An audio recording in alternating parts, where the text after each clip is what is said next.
Bueno, muy buenas noches para todos. Somos todos muy bienvenidos a esta última clase del primer volumen de Nueva Vida en Cristo.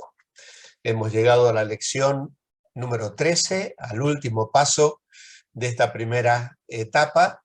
Así que enhorabuena para todos y qué bonito ha sido compartir todos estos viernes que, bueno, sufrieron allí un tiempo de un paréntesis debido a mi enfermedad, pero os agradezco a todos la fidelidad y el esfuerzo de estar presentes y ha sido de mucho ánimo para mí ver también vuestro entusiasmo y vuestro apetito espiritual, ¿vale?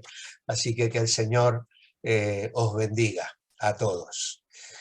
Por otro lado, contrastando con nuestra alegría de finalizar esta clase, estamos todos, especialmente aquí en Europa, con el corazón entristecido. Hay una sombra de guerra en un país que está siendo avasallado y lamentablemente ese país era la plataforma para el avance evangélico en Rusia. Desde Ucrania se estaba enviando misioneros, se estaban haciendo viajes, se estaba entrando en Rusia, donde se han limitado muchísimo estos últimos años las actividades religiosas. Yo estuve predicando en Ucrania hace 4 años atrás, en esta fecha, precisamente en los últimos días de enero, estuve 10 días dando clases, al año siguiente fue Abraham y Paula, yo fui solo, él no me pudo acompañar. Bueno, yo fui solo porque fue un poco la primera experiencia, estar en el campamento de Palabra de Vida allí. Nevaba, todo helado también, fue una experiencia muy especial, con un hermoso grupo de alumnos, ahora ya serán otros, porque cada 2 o 3 años se renuevan los alumnos, y estamos en contacto con ellos, todos los alumnos los han mandado a casa, y están tratando de sacar ahora a todos los profesores del equipo de Palabra de Vida allí. Pero claro, los que son ucranianos, varones ucranianos, no pueden salir, tienen que alistarse en el ejército. Así que están pidiendo oración y a su vez lamentamos que se dé este paso atrás, diríamos así, porque realmente era una punta de lanza para el evangelio en esa zona de Europa. Entonces uno, atrás de todas estas cosas políticas y tal, uno no deja de pensar en cómo Satanás trabaja para frenar el reino de Dios sobre la tierra, ¿no? Así que bueno, vamos a orar para poner este tema también delante del Señor y luego también para pedirle que nos ayude en esta última clase hoy, ¿vale? Amado Padre Celestial, queremos darte gracias de poder reunirnos en tu nombre una vez más en este viernes para estudiar tu palabra, para mirar la lección última de este primer volumen de Nueva Vida en Cristo. Es maravilloso, Señor, conocerte, aprender más de ti y queremos, Señor, crecer en fidelidad, en madurez y en dependencia tuya. Bendícenos hoy, abre nuestra mente y corazón, pero también elevamos nuestra oración a favor de la iglesia que está sufriendo en Ucrania y también esa nación, Señor, aun aquellos que no serán tus hijos todavía, millones de personas que no tienen a Cristo y que se enfrentan a una eternidad sin salvación. Pedimos que tú frenes, Señor, esto, que se detenga, Señor, esta matanza, esta masacre, este avasallamiento de una nación soberana y que tú, Señor, detengas esto, aunque por otro lado sabemos que el mundo tiene que ir sufriendo estas cosas para preparar el camino para el anticristo y para los últimos tiempos. El gobierno mundial, que cada vez que suceden estas cosas escuchamos más y más. Señor, tú tienes un plan y un propósito soberano y como iglesia y pueblo tuyo queremos encajar en ese plan, entenderlo y responder con los recursos que nos das, la oración, el testimonio, el compartir el evangelio. Señor, todo esto lo ponemos en tus manos y nos acordamos de manera especial de tu pueblo allí en Ucrania, pidiendo protección y cuidado para los que esta noche estarán en refugios, durmiendo en lugares incómodos y con el sonido de la guerra, que es tan terrible, Señor. Guárdales y que se sientan tu presencia y la paz tuya en medio de esta situación. Oramos en el nombre de Jesús. Amén. Amén. Muy bien, pues vamos a compartir la pantalla.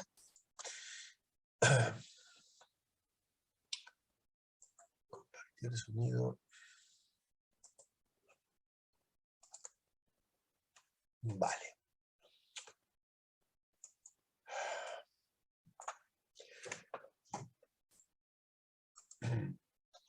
Siguiendo a Jesús. Esta entonces es ya nuestra última lección. Y como veis, tenemos allí la felicitación que desde el propio curso se nos extiende a todos nosotros. Dice, les felicitamos por haber llegado al final del estudio de Nueva Vida en Cristo. Le animamos a seguir su estudio con los volúmenes 2 y 3. Al ver el dibujo de arriba, considere las siguientes preguntas. Como veis, el dibujo es de un atleta. Aquí en Bueu, el peluquero que me corta el pelo a mí y a algunos de mis hijos y mis nietos, muchas veces lo veo entrenando, le gusta correr maratones. Y viajó la semana pasada precisamente a Sevilla con uno de mis hijos que estuvo en Sevilla también. Allí se corría una maratón y obtuvieron un puesto bastante elevado. Él y sus compañeros, ¿no? Han regresado muy satisfechos y es enorme el ejercicio y la disciplina que tienen que tener para poder luego competir, ¿no? Y ahí tenemos un atleta y sabemos que la figura del atleta se aplica al cristiano en varios lugares de las Escrituras, ¿no? El propio apóstol Pablo la usa varias veces para desafiarnos, ¿no? en la vida cristiana. Y entonces tenemos aquí unas preguntas que cada uno de vosotros tenéis que responder de acuerdo a vuestro sentir. ¿Quiere llegar a la meta de ser un discípulo de Cristo? Pues obviamente entiendo que sí. El estar presente hoy en esta clase o el estar viéndola luego durante la semana, que hay más de 200 personas que luego visualizan esta clase y nos alegra muchísimo. Les mandamos también un saludo a todos los que han sido fieles en seguir este estudio, pues entendemos que quieren llegar a la meta, ¿no? De ser un discípulo de Cristo. ¿Le ha ayudado a crecer este primer volumen de Nueva Vida en Cristo? Y esta también es una respuesta personal y voluntaria que cada uno de vosotros tenéis que colocar allí. Luego dice, ¿cree que al completar este estudio ya ha llegado a la meta de crecimiento espiritual? Bueno, pues también tenéis que dar una respuesta. Personalmente, yo pondría que no, porque la meta del crecimiento espiritual no acaba aquí en esta tierra. Aquí en esta tierra seguimos luchando con el pecado. Tantas veces nos tenemos que identificar con el apóstol Pablo en Romanos 7, miserable de mí, ¿quién me librará de este cuerpo de muerte? ¿No? Entonces tenemos una lucha permanente con el pecado, con nuestro carácter, con nuestros hábitos, con nuestras reacciones, con situaciones en las relaciones, en fin. Entonces, obviamente que la perfección no la vamos a alcanzar aquí y la madurez del crecimiento espiritual se va a completar cuando seamos transformados a la imagen de Cristo, cuando le veamos tal como Él es. De todas maneras, hemos completado un estudio, hemos cubierto una parte importante y sin duda confiamos en que esto haya sido de crecimiento y de bendición, y que en lugar de quitarnos el apetito nos lo haya aumentado, ese apetito espiritual, ese deseo de conocer más del Señor. Dice, ser un discípulo de Jesús no consiste solamente en terminar un curso de discipulado como este libro.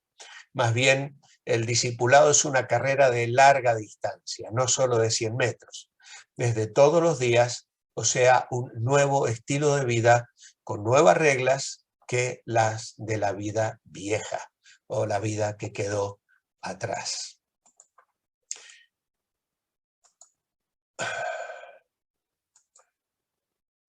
Hábitos básicos para ordenar la nueva vida, su nueva vida. Y hacemos un pequeño repaso de lo que han sido las lecciones anteriores. Dicen, las lecciones anteriores ha dado pasos significativos para establecer con Cristo, su andar con Cristo firmemente. Identifique los hábitos básicos de la vida cristiana que corresponden a los siguientes dibujos.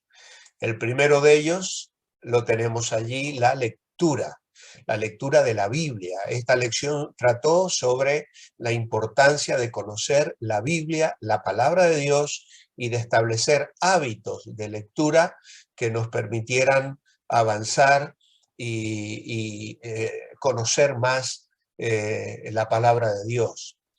El segundo es la meditación.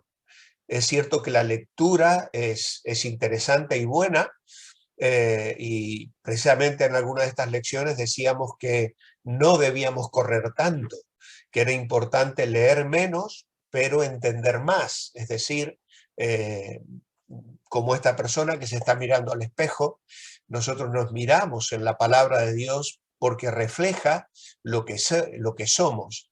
Dice Hebreos que es como una espada que penetra nuestros pensamientos, que discierne las intenciones de nuestro corazón. Y para eso tenemos que meditar en la palabra de Dios. Y esa meditación venía acompañada de una serie de preguntas que nos permiten interpretar la palabra y aplicarla a nuestra vida personal. ¿Hay un pecado que no debo hacer? ¿Hay algún mandamiento que debo obedecer? En fin, ¿hay alguna promesa que puedo creer o que puedo reclamar? ¿No? Entonces, vamos así, me dice algo de Cristo, me dice algo del Padre, me dice algo del Espíritu Santo, me dice algo de los demás. En fin, ¿cuántas preguntas podemos hacer al texto para meditarlo y aplicarlo a nuestra vida? La siguiente lección era preciosa también y tuvo que ver con la oración. Clamar al Señor. Realmente la oración es una disciplina, es un desafío muchas veces.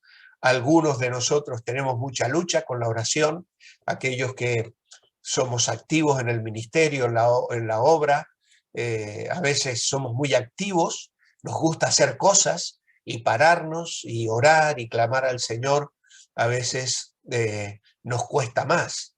Por eso tenemos que tener una actitud orante y hacer de la oración un hábito en nuestra vida, procurando tomar tiempos para el ayuno, para la oración, para la alabanza, la adoración. Y hablamos también en algún momento de la hora que cambia el mundo, ¿no? O la hora que me cambia a mí, de modo tal que usemos recursos que nos ayuden a crecer en nuestra vida de dependencia del Señor, la oración. Luego, el testificar. También dedicamos una lección entera para reflexionar sobre la forma de comunicar el Evangelio a otras personas. Es muy importante dar el testimonio personal de una manera breve, pero luego también conocer algunos versículos claves de la Biblia para poder comunicar el Evangelio de una manera específica y clara. Algunos de vosotros estuvisteis buscando folletos para regalar. Esta semana salí con mi esposa a caminar y encontramos tirado en la calle un folleto y lo recogí porque me daba la sensación de ser precisamente un folleto evangélico, y era de una iglesia de otra ciudad de aquí cerca, con las 4 leyes del Evangelio, ¿no? Y lo miramos, lo puse en un coche ahí en el parabrisas, dije, bueno, estaba legible, limpio y tal, y lo coloqué en parabrisas de un coche, no me lo iba a traer a casa porque yo no necesito leer eso, era bueno que alguien lo pudiese leer. Pero lo que Dios puede hacer a través de un folleto es verdaderamente increíble. Dios usa modos para llegar al corazón de las personas. Luego la otra lección tuvo que ver con congregarse, la iglesia, ¿no? Era la iglesia y ponemos aquí la palabra congregarse porque, bueno, centralizamos muchas veces la imagen de la iglesia en el púlpito, ¿no? El pastor o pastores predicando, enseñando la palabra, pero recordemos que la iglesia es mucho más que eso y qué importante es el que podamos pertenecer a un grupo de creyentes. En ese sentido, la pandemia fue un misil a la línea de flotación de muchas iglesias, porque al tener que cerrarse, hizo que también muchas personas se enfriaran, dejaran de asistir, perdieran el hábito, y eso es realmente muy triste, no debiera ser, no es una excusa. ¿eh? Este, pero por el otro lado, la pandemia nos abrió puertas que ninguno de nosotros esperábamos. Y la verdad es que en ese sentido, Dios tiene la capacidad de sorprendernos, ¿no? Y yo ahora estoy pastoreando en la distancia a algunos de vosotros que me escribís, que me hacéis preguntas, que tenéis inquietudes espirituales, y yo me gozo en poder responder y hacer lo que puedo desde la distancia, ¿no? Nunca quiero reemplazar lo que sería el que tengáis una congregación presencial, porque eso realmente sería insustituible y es lo ideal, ¿no? Pero puesto que no, a veces no se puede o no se encuentra o hay situaciones de imposibilidad de congregarse, como una persona que me ha escrito también y que mira este curso luego en YouTube, que no se puede conectar, pero él cada semana lo mira. Y él me decía, yo estoy imposibilitado, estoy enfermo, tengo muchas limitaciones y no puedo asistir a la iglesia. Y él ha encontrado en Revive un refugio. Al escuchar las alabanzas, al recibir el estudio del martes, y entonces nos damos cuenta que Dios realmente es sorprendente, ¿no? Y entonces podemos ver cómo Él está obrando de forma maravillosa y llevando adelante el reino de Dios. Así que en mi corazón hay un sentir de gratitud al Señor por cómo Él ha abierto estas puertas sin que se nos hubiese ni siquiera ocurrido, ¿no? Incluso a veces preguntándonos, Señor, ¿será bueno que lo hagamos? Siempre recuerdo que el día que oraba por comenzar esta clase Creciendo en la Gracia, llevaba varios días de preguntarme y decir, Señor, es tu voluntad, tengo que dedicar tiempo a esto, será bueno y tal. Una tarde que estaba revisando los materiales para usar, recibí un llamado telefónico de una persona que me decía, pastor, necesito un discipulado. Necesitamos, mi esposa y yo, urgentemente un discipulado. Y la verdad que eso fue tan impactante para mí, ¿no? Y entonces es un respaldo cada viernes y a lo largo de la semana cuando dedico algunas horas para preparar el material y repasar todo esto y pulirlo un poco, la verdad es que lo hago con gozo y con la certeza de estar haciendo la voluntad del Señor. Entonces espero que sea de bendición para vosotros y para muchas personas más que lo estarán viendo en los próximos días. Y finalmente, acá tenemos el ejercicio, que este dibujito aparece cada lección al final, bajo el título Para crecer, en realidad, ¿no? Para crecer. Y es una persona que se está ejercitando porque está memorizando la palabra, tiene que poner en funcionamiento los dones espirituales, las cosas que va aprendiendo. Estos hábitos, dice, son absolutamente necesarios para su crecimiento. No deje de practicarlos. Es importante ordenar su vida dedicando tiempo a lo que es realmente importante por encima de lo que es menos importante. Creo que necesitamos aprender a diferenciar en nuestra vida entre lo urgente y lo importante. Cuando a veces nuestra agenda está marcada por las cosas urgentes nada más, lamentablemente las cosas importantes quedan en un segundo plano, Por eso tenemos que establecer prioridades y dedicar tiempo a las cosas necesarias y fundamentales. Los hábitos básicos representados por estos dibujos deben ser prioridades en su vida diaria, o sea, actividades que toman preferencia sobre otras. Luego hay una frase final aquí. Jesús habló de 3 cosas que deben caracterizar la vida del cristiano. En primer lugar, consagración a Jesucristo. El Señor debe ser el primero en nuestra vida. Aquellos que me seguís en el devocional o que escuchasteis también el mensaje de Germán el domingo pasado, esta semana hemos estado hablando de un tal Diótrefes, uno que amaba tener el primer lugar en la iglesia, ¿no? Pues en nuestra vida y en nuestras iglesias, el primero es y debe ser Jesucristo. Él tiene la preeminencia, ¿eh?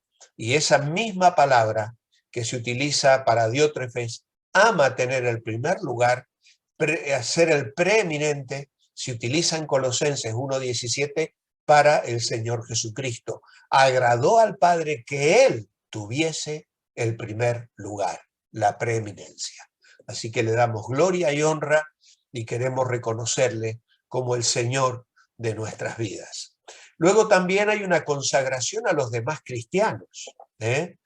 Hay una frase que no sé si alguna vez la usé en esta clase, que la aprendí, la recibí también tomando cursos de otro pastor, que él decía, mi consagración a Cristo se hace visible por mi consagración a otros cristianos. Tan comprometidos con los demás como lo estamos con Jesucristo. Y eso lo dejó muy claro el Señor, que luego lo vamos a meditar. Así que a veces se nos llena la boca de amor a Cristo, pero machacamos a los hermanos en la fe, criticamos las iglesias, no nos congregamos, no mostramos amor a la iglesia, no ofrendamos, no participamos, no damos de nuestro tiempo.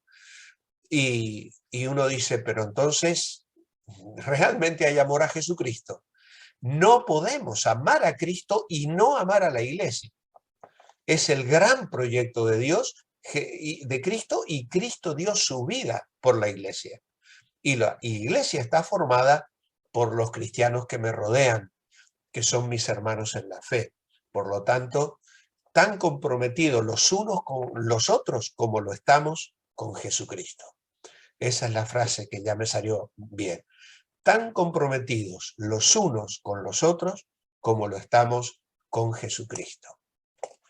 Y finalmente, una consagración a la obra de Cristo en el mundo.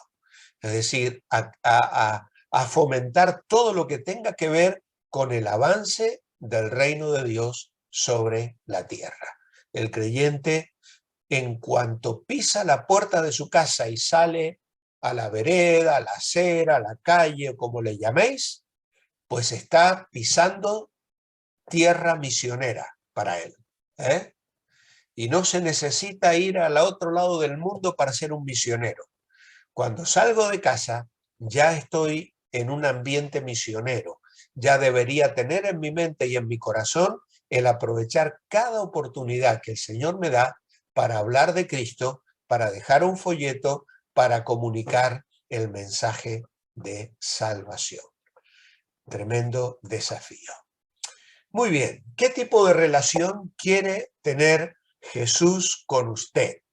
Y aquí es donde tenemos que leer el Evangelio de Juan, capítulo 17 y versículo 3, que dice, y esta es la vida eterna, que te conozcan a ti, el único Dios verdadero, y a Jesucristo, a quien has enviado.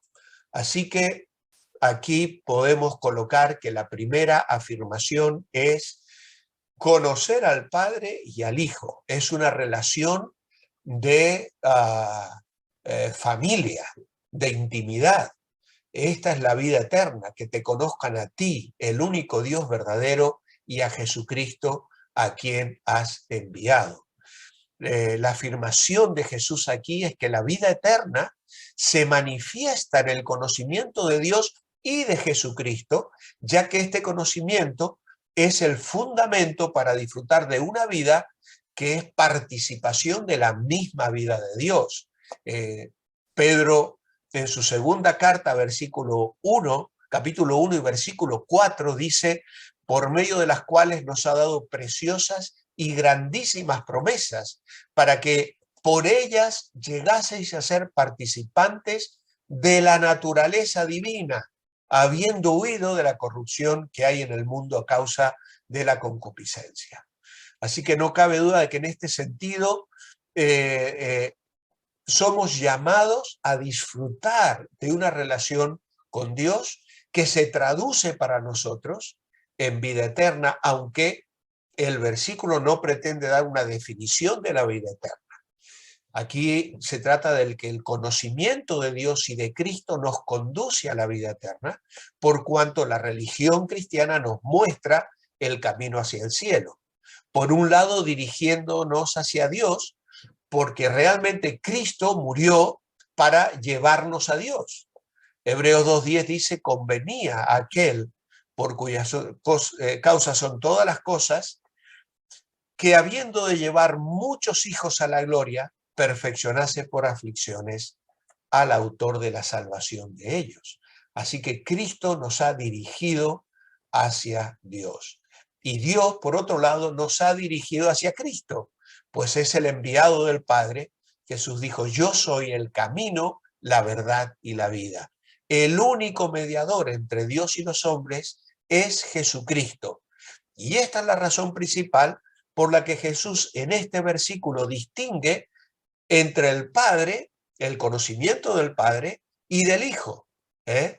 Porque por un lado le vemos a Dios como el único Dios verdadero, pero también aparece el Hijo como el mediador, el hombre, el que a través de su humanidad y de su muerte y resurrección nos llevó a conocer a Dios y a experimentar la vida eterna. Juan 17:13 es el siguiente versículo y dice: pero ahora voy a ti y hablo esto en el mundo para que tengan mi gozo cumplido en sí mismos. Y aquí se trata de que Cristo, a través de esta relación, quiere que nosotros tengamos su gozo en nosotros. El gozo es un tema común en las enseñanzas de Cristo. Él quiere que estemos gozosos, y podríamos verlo en Juan 15:11, 16:24, 16:23, y la clave de ese gozo sin medida es vivir en un contacto íntimo con el Señor, porque Él es la fuente de todo gozo. De hecho, también Filipenses, Pablo escribe a los filipenses exhortándoles a experimentar el gozo que hemos encontrado en Jesús. Cristo es el gozo del cristiano, y su gozo, el gozo de Cristo, es un gozo supremo. El regocijo que el mundo puede aportar se marchita al compás de las cosas del mundo, que se marchitan, que nos cansan, que son secas, vacías, pero el regocijo del cristiano realmente es perpetuo. El apóstol, por eso, escribiendo a los filipenses, nos exhorta a buscar ese gozo con diligencia. En un sentido, a veces creemos que el gozo del Señor es un paquete que recibimos por correo una mañana de cierta semana, y me tocó la suerte de que me llegó el paquete, y no es así. Nosotros tenemos que decidir experimentar el gozo del Señor, porque Él nos lo ha dado, porque es fruto del Espíritu Santo en nuestra vida. Y entonces tenemos que recordar que tenemos una lucha, porque Satanás es el ladrón del gozo. Se especializa en arrebatarnos el gozo. ¿Y cómo lo había hecho con los filipenses? Bueno, Los filipenses estaban perdiendo el gozo porque veían que Pablo estaba en la cárcel, estaban perdiendo el gozo también porque había algún conflicto entre Bodia y Síntique, allí en el capítulo 4, y entonces Pablo dice, regocijaos en el Señor siempre. Otra vez os digo, regocijaos. ¿Eh? Y el creyente puede experimentar este gozo. De hecho, Juan luego escribe su primera epístola con el objetivo concreto de que nuestro gozo sea completo. Si leéis primera de Juan 1:1 al 4, 1:4, vais a ver que precisamente él escribe para que los creyentes experimenten el gozo. Y tal vez no haya otra faceta en la Biblia o en la vida cristiana en la que la Biblia insista tanto. De hecho, fue la proclamación del mensaje del Evangelio a cargo de los ángeles cuando anunciaron al Salvador. En Lucas 2 les dice, dejad de temer, le dijeron a los pastores, porque aquí os doy noticias maravillosas, traigo buenas nuevas que serán de gran gozo para todo el pueblo, que os ha nacido hoy en la ciudad de David un Salvador, que es Cristo el Señor. Amados hermanos, qué bendición tenemos los creyentes de vivir de una manera diferente. Siempre recuerdo un matrimonio de la iglesia que pastoreaba, que tenían su hijo con cáncer, con leucemia. Y ellos tenían que llevar a su hijo tantas veces a las entrevistas, a las citas médicas, y se encontraban con otros padres en la misma condición. Y ellos luego nos contaban cómo los otros padres se quedaban asombrados de la entereza, la paz y la seguridad que ellos comunicaban. ¿Por qué? Porque tenían el gozo del Señor a pesar de la desgracia que estaban viviendo en su hogar. Gracias a Dios también el Señor levantó a ese niño y aún hoy es un siervo del Señor, es un creyente fiel, y sus padres también, ¿no? Pero qué maravilloso es ver cómo el Señor usa eso de testimonio. Luego tenemos Juan 17:11, que dice, describe la relación que Jesús quiere que los cristianos tengan entre sí.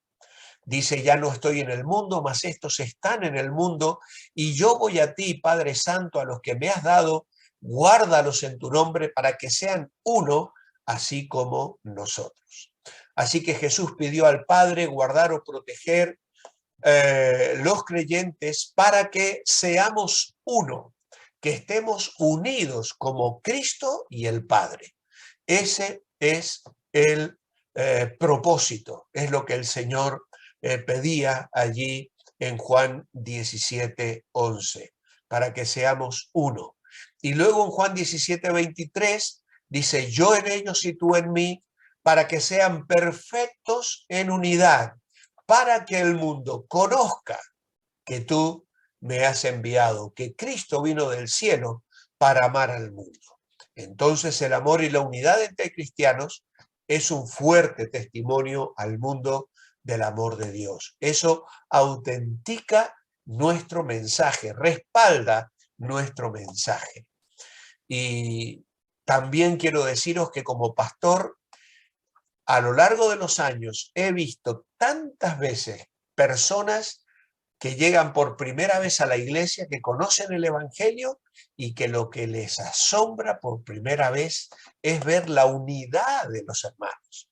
Sois una familia. Dice, es tan diferente en la religión que yo tenía. Iba allí, nadie me saludaba, nadie me conocía. Y ustedes son una familia, se saludan, se encuentran, comen juntos, hacen cosas juntos. Y bueno, ¿por qué? Porque la unidad realmente es fruto de la oración de Jesús en Juan 17, que está pidiendo aquí al Padre. Ahora, hay una gran diferencia entre unidad, que tiene que ver con el corazón y el espíritu, y la uniformidad, que todo el mundo es exactamente igual. Entonces, Cristo nunca oró para que los cristianos pertenecieran a una iglesia mundial. yo creo que las distintas denominaciones pueden producir una unidad organizada, pero no la pueden garantizar y además Dios las necesita para alcanzar a distintos tipos de personas. Muchos piensan que las denominaciones no deberían existir. Pues yo creo que Dios las ha permitido y que Él tiene un plan y un propósito. Y yo veo y tengo comunión con pastores de otras denominaciones que están haciendo una tarea que nosotros como iglesia no somos llamados a realizar y están llegando a gente y están haciendo un avance del reino de los cielos que es verdaderamente extraordinario. Ahora, nosotros tenemos otras áreas de ministerio y otros lugares en los cuales trabajar. Por lo tanto, el Señor obra. Ahora, la iglesia local obviamente tiene que experimentar esta unidad espiritual en amor, que es la que convence al mundo de la verdad del evangelio.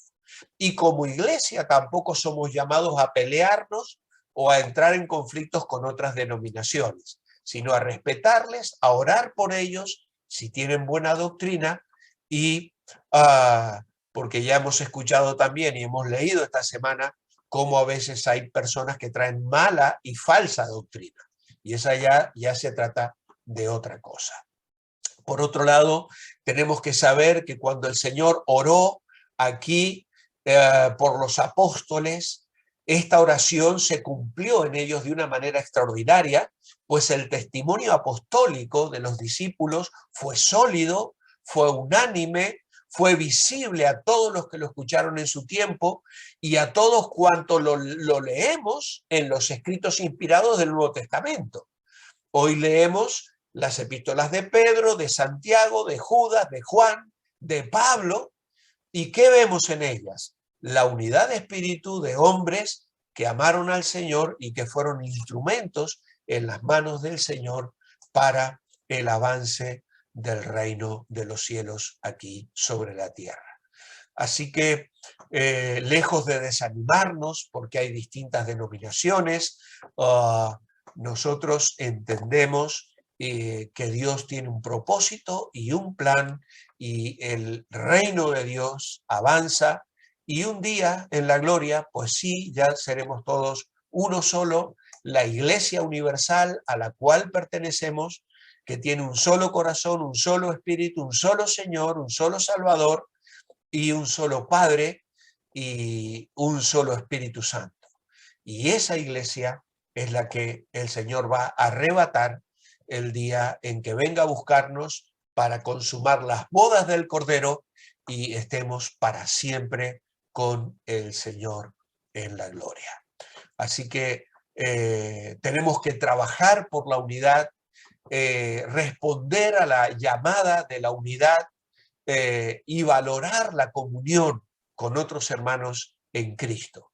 Así que el Señor nos ayude a formar parte de la expectativa que el Señor tenía en Juan 13, 34, 35. Un mandamiento nuevo os doy, que os améis unos a otros, como yo os he amado, que también os améis unos a otros. En esto conocerán todos que sois mis discípulos, si tuviereis amor los unos con los otros. Luego tenemos el andar por fe. Pablo dice que vivimos por fe, no por vista. 2 Corintios capítulo 5, versículo 7 es precisamente lo que expresa este versículo, esta frase. ¿Cómo se describe la fe en Hebreos capítulo 11, versículo 1? Es pues la fe la certeza de lo que se espera, la convicción de lo que no se ve. Nosotros vamos a ponerlo de esta manera. Es la confianza de que sucederá lo que esperamos. Podéis copiarlo. Es la confianza de que sucederá lo que esperamos. La evidencia o certeza de lo que no podemos ver. La convicción de lo que no podemos ver.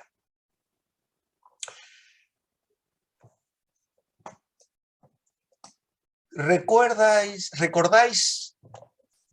lo que sentías cuando eras niño, niña y se acercaba tu cumpleaños? ¿Eh? Bueno, tal vez nuestros cumpleaños eran diferentes, ¿no? Algunos hermanos de la iglesia aquí me dicen, bueno, en mi cumpleaños, aquí los gallegos te dicen eso. Cuando yo era niño y era mi cumpleaños, el regalo era un huevo, que me iba a poder comer un huevo, no lo iban a vender, porque todo lo que ponía la gallina se vendía para poder comprar otras mercaderías.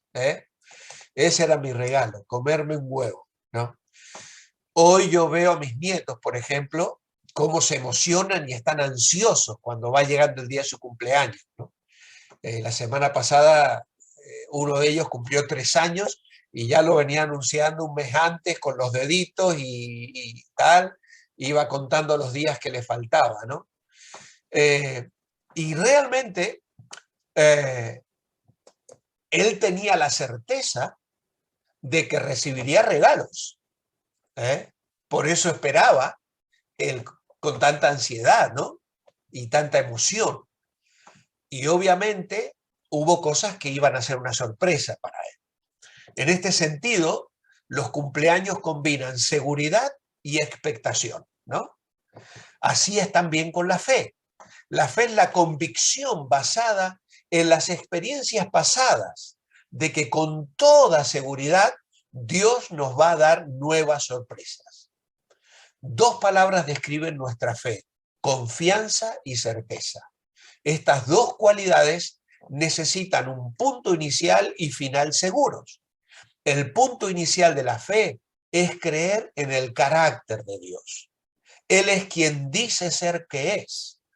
En la Iglesia Revive hemos estado estudiando hace unos meses atrás hacia el conocimiento de Dios.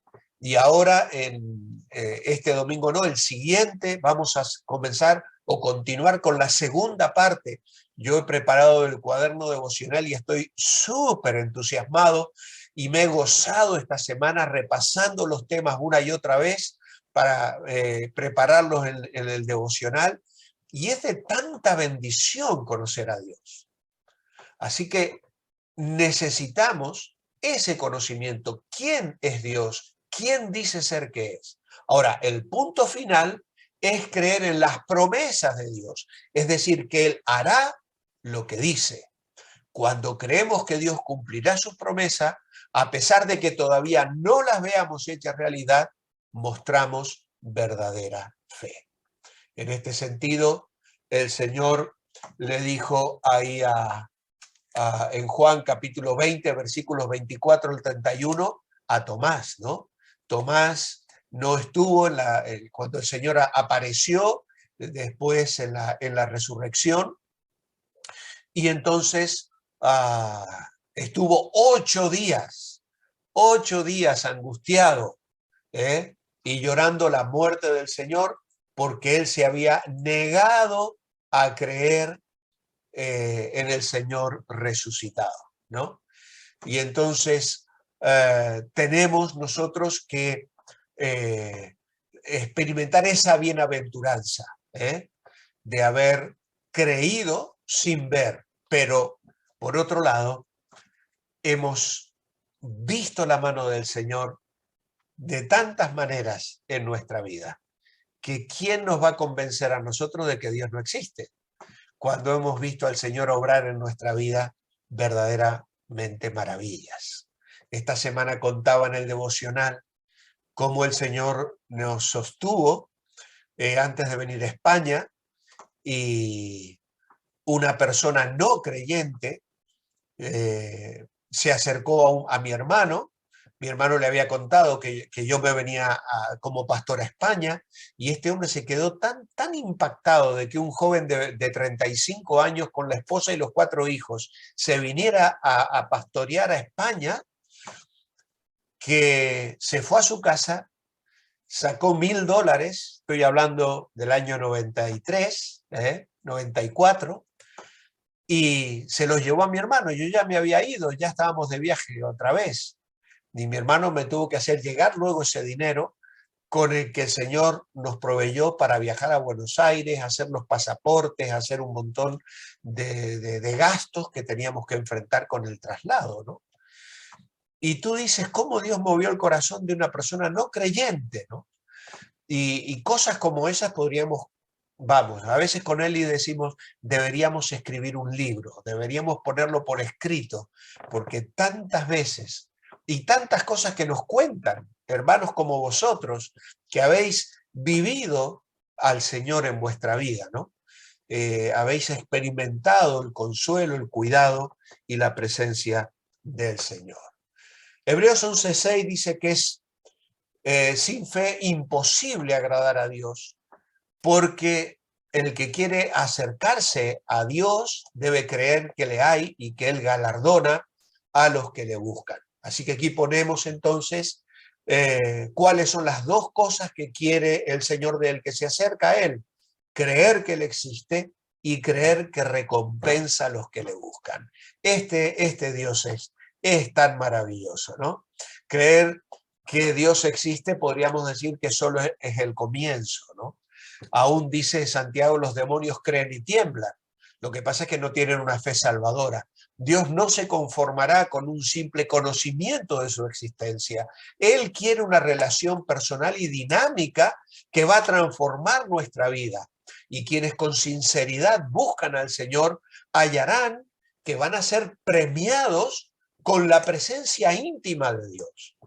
Aquí tal vez no solo tiene que ver con que algún día el Señor nos va a dar recompensas, fruto de nuestra labor, después del tribunal de Cristo, ¿no? Aquí implica el hecho de que Dios va a bendecirnos en respuesta a ese anhelo de responder a su invitación. Todo el que se acerca al Dios invisible busca en él dos cosas fundamentales: perdón y bendición. Por tanto, es importante creer, porque no lo vemos, no solo en la existencia de Dios, sino también en su providencia amorosa para con aquellos que le buscan, y de ahí la necesidad absoluta de fe para agradar a Dios, pues solo Él acepta, el que acepta por fe la revelación divina, entonces afirma, certifica, pone el sello de que Dios es veraz. Y luego también parece dar a entender que la búsqueda de Dios puede ser de carácter egoísta, ¿no? Es decir, bueno, yo busco al Señor por el premio que ofrece, pero el verdadero creyente sabe que ese premio consiste en, primeramente, participar de comunión con el Señor y, por supuesto, ser promovido a un servicio superior en este mundo que antes me había machacado con el pecado. Pero cuando yo me encuentro con el Señor, ahora mi vida tiene un propósito. Dice Efesios 2:10, somos hechura suya, creados en Cristo Jesús para buenas obras, las cuales Dios preparó de antemano para que anduviésemos en ellas. Nuestra vida tiene sentido, tiene propósito. Sabéis que actualmente la cifra de suicidios en España se ha disparado enormemente a causa de la pandemia. La gente se siente vacía, le pierde sentido a la vida, ¿no? Pero el creyente tiene un objetivo, tiene una razón de vivir y sabe que le espera algo mucho mejor por delante. Piense por un momento sobre el significado de vivir por fe y medite en lo que dice el cuadro abajo acerca de la fe. Y dice aquí la fe no es solo una esperanza ciega, sino más bien la certeza de que Dios es fiel y que va a cumplir todo lo que ha dicho. Tener fe en Dios implica dejar de confiar en nuestros propios recursos para descansar en los de Dios. Andar por fe es poner en práctica diariamente lo que el Señor le está enseñando. Por eso es tan importante mantener y guardar la comunión íntima con Él. ¿Cómo describe Jesús su relación con los suyos en Juan 15, permaneced en mí y yo en vosotros, como el pámpano no puede llevar fruto por sí mismo si no permanece en la vid, así tampoco vosotros si no permanecéis en mí. Yo soy la vid, vosotros los pámpanos, el que permanece en mí, yo en él, este lleva mucho fruto, porque separados de mí nada podéis hacer. Bueno, yo he llenado o respondido a esta pregunta con esta declaración. ¿Cómo describe Jesús su relación con los suyos? Como una relación continua en la que al estar unidos a Él podemos producir fruto. Qué bonita manera de describir nuestra relación. Se compara nuestra relación con Cristo a una planta de uvas, la vid, siendo Cristo la planta y nosotros las ramas, los pámpanos, ¿vale? Entonces, Juan capítulo 15, versículo 4 y 5, el Señor dice, el pámpano no puede llevar fruto si no está unido a la vid. Yo me crié en Mendoza, la tierra del sol y del buen vino, y en nuestras casas todos teníamos parrales, porque hace tanto calor que tienes que tener un parral en el verano donde poder sentarte en la tardecita y un lugar que haya estado a la sombra durante el día, que a la noche refresca. Y el deleite de cortar las uvas, meterlas en la nevera, en la heladera, y luego tomarlas fresquitas. Y mi padre tenía distintos tipos de uva y claro, la rama produce el fruto, el racimo. Si tú cuando podas, cortas la rama, esa rama ya solo sirve para ser quemada y nada más, ¿no? Entonces, aquí el Señor habla de una rama unida a la vid. Si permanecéis, llevaréis fruto.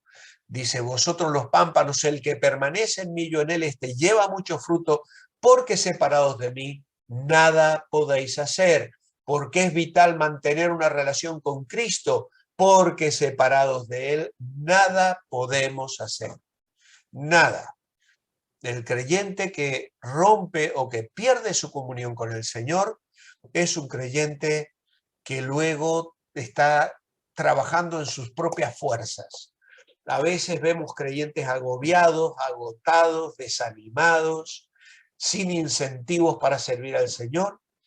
Y yo como pastor muchas veces me pregunto si no es que están llevando a cabo sus ministerios en sus propias fuerzas. Porque cuando usamos nuestros dones espirituales en dependencia del Señor, hay un fluir del Espíritu que muestra allí que esa savia está corriendo, alimentados por la presencia del Señor. ¿Qué cree usted que quiso decir Jesús con la frase permaneced en mí? Yo creo que significa buscarle y obedecerle, tener comunión con él cada día en plena dependencia suya. Ser un sarmiento en la vid significa que estamos unidos a Cristo, que tenemos su vida, y al permanecer en él, su vida fluye a través de nosotros y da fruto. Vuelvo a repetir, es posible que el cristiano carnal produzca obras, pero solo el cristiano espiritual puede llevar fruto que permanece, ¿vale? Por eso el Señor trabaja en nuestras vidas para limpiarnos, para purificarnos por medio de su palabra, para que podamos dar más fruto. Y si uno lee esos versículos de Juan 15, va a ver el progreso, ¿no? Llevar fruto, más fruto y luego mucho fruto. Y cuando el creyente va produciendo esa escala, entonces dice, glorificamos al Padre, glorificamos al Padre. Así que si leemos todo lo que encontramos allí en los 11 versículos de Juan 15, vamos a ver que la evidencia de la vida que permanece en comunión es un sentido del amor de Dios, una obediencia a su palabra, una oración contestada y también el gozo del Señor cumplido en nosotros. ¿Cómo puede permanecer en su amor? Según Juan 15:10, pues el Señor lo dice claramente, si guardareis mis mandamientos, permaneceréis en mi amor, así como yo he guardado los mandamientos de mi Padre y permanezco en su amor. Observar sus mandamientos nos conduce a que permanezcamos en su amor. Así como Él guardó los mandamientos de su Padre, dice el Señor, y permanezco en su amor. Así que otra vez estamos hablando aquí de un punto de partida que tiene que ver con el amor en la vida cristiana, ¿no? Al recibir a Cristo, le conocemos el amor de Dios derramado en nuestros corazones y somos llamados a una dinámica de vida en el amor. Un compromiso. ¿Qué se requiere para ser discípulo de Cristo? Lucas 9:23, Jesús dice, si alguno quiere venir en pos de mí, niéguese a sí mismo, tome su cruz cada día y sígame. Esto se requiere estar dispuesto a negarse a sí mismo al tomar la cruz cada día para seguirle, procurando hacer en todo su voluntad.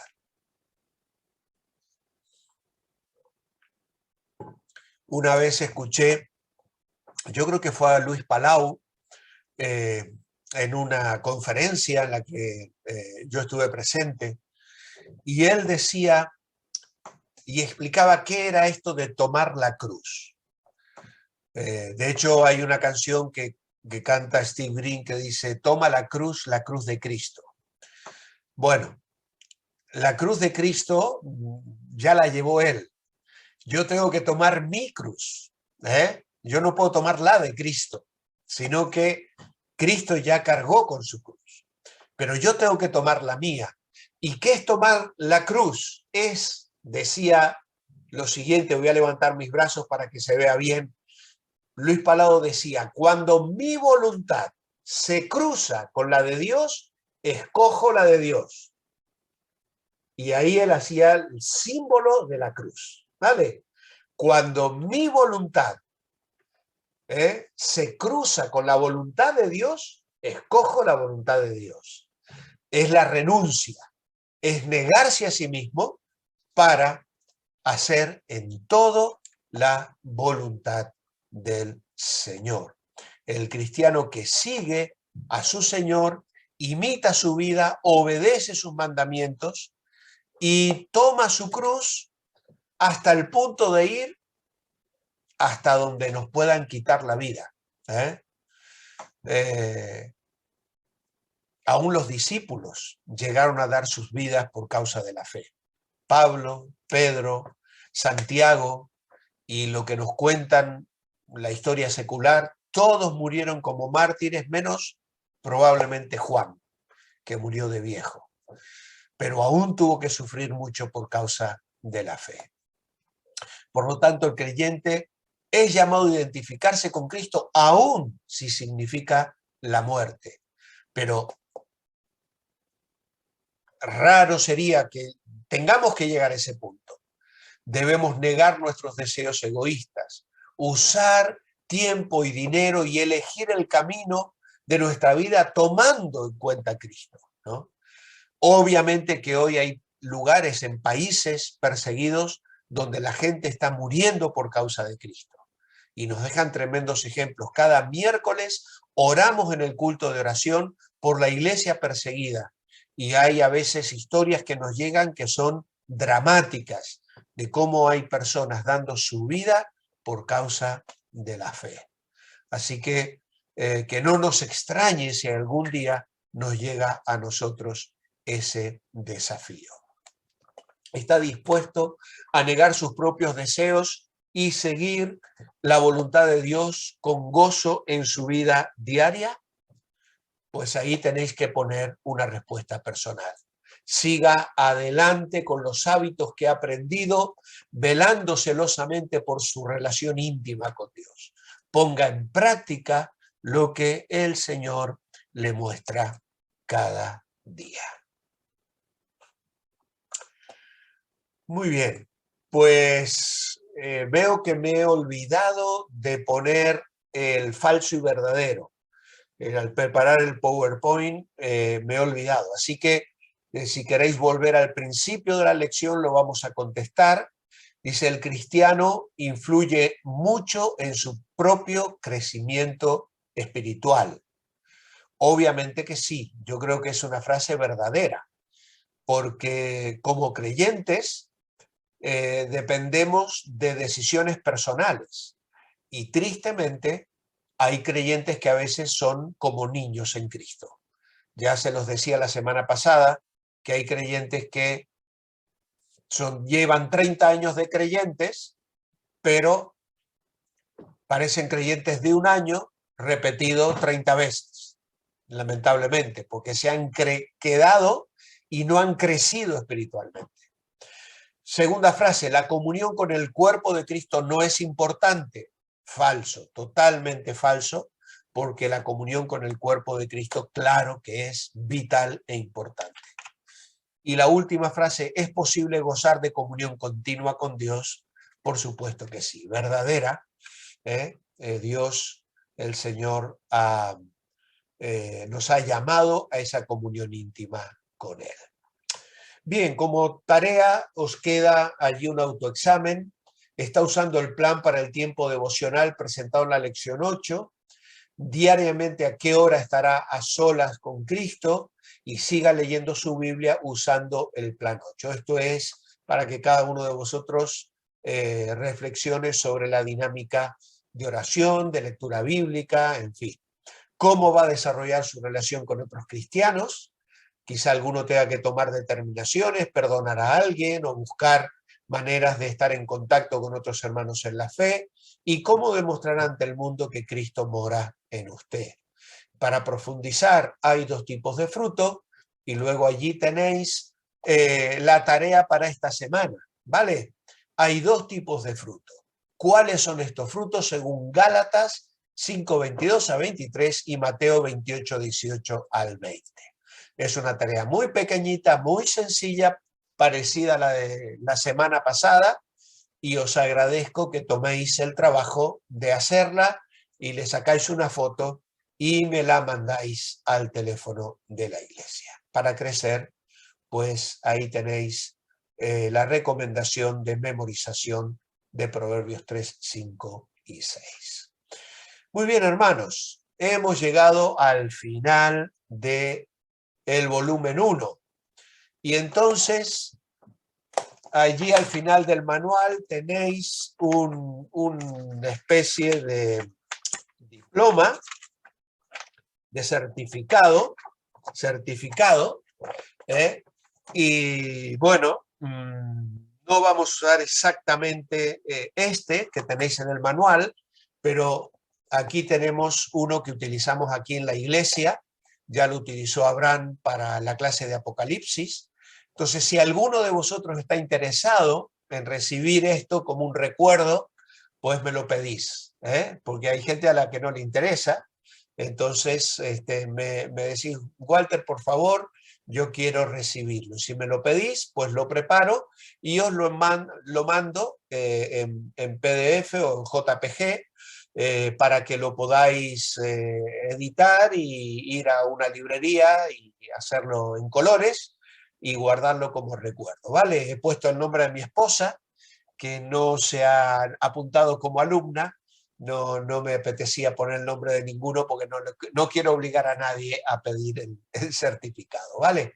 Pero está allí, así que tanto los que estáis en la clase de los viernes como alguna persona que sienta delante del Señor, porque claro, yo no sé quiénes son los 200 o 250 que luego ven esto durante la semana, ¿eh? Así que esto es una cuestión de conciencia. Si alguien que va a ver esto en la semana y ha acabado el curso quiere también que me escriba, por favor, y con gusto le prepararé el certificado y se lo haré llegar. Nueva vida en Cristo, volumen 2. Más pasos básicos de la vida cristiana.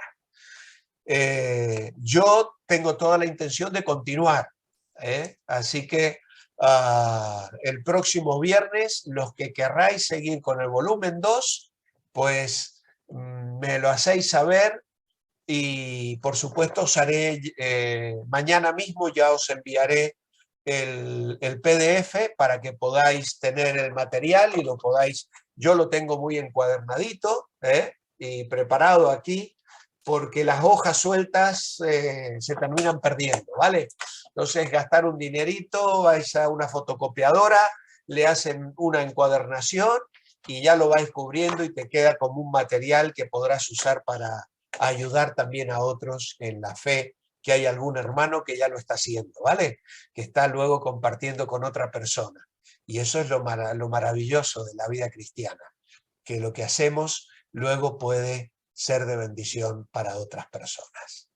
Muy bien, hermanos, pues hemos llegado al final y os agradezco vuestra presencia, vuestra atención y os espero el próximo viernes para iniciar el siguiente recorrido del volumen 2. Que el Señor os bendiga ricamente.